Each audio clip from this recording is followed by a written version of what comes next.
एक दफा का जिक्र है कि दो गांव के दरमियान एक नदी बहती थी। इसके ऊपर एक छोटा सा पुल था जिस पर एक वक्त में एक इंसान ही गुजर सकता था।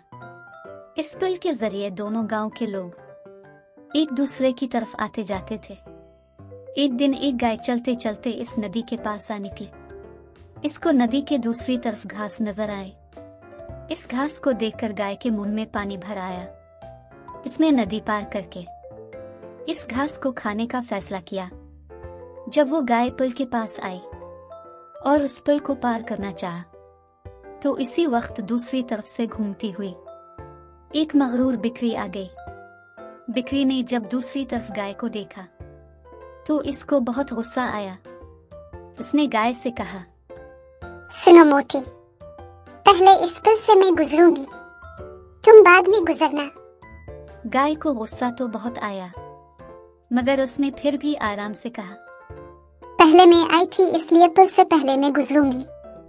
बिक्री ने कहा, तो गुजर के देखा, पहले तो मैं पुल पार करूंगी। ये बोलकर बिक्री तेजी से पुल की तरफ चलने लगी। दूसरी तरफ से गाय भी गुस्से से चलने लगी। पुल के दरमियान में आकर दोनों लड़ने लगे। लड़ते लड़ते बिक्री का पांव फिसला और वो नदी में जा गिरी। गाय ने बिक्री को नदी में गिरता देखकर पहले तो जाने लगी, मगर फिर फौरन उसे बचाने के लिए नदी में छलांग लगा दी। गाय ने बहुत मुश्किल से बिक्री को नदी से बाहर निकाला। बिक्री गीले और ठंडे पानी से कांप रही थी। उसने गाय से मुआफी मांगी और कहा, मुझे मुआफ कर दी, मुझसे गलती हो गई, मैं दोबारा ऐसी गलती कभी नहीं करूंगी।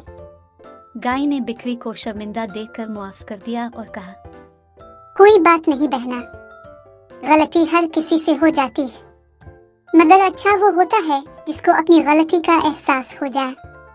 और मैं खुश हूँ कि तुम्हें एहसास हो गया है।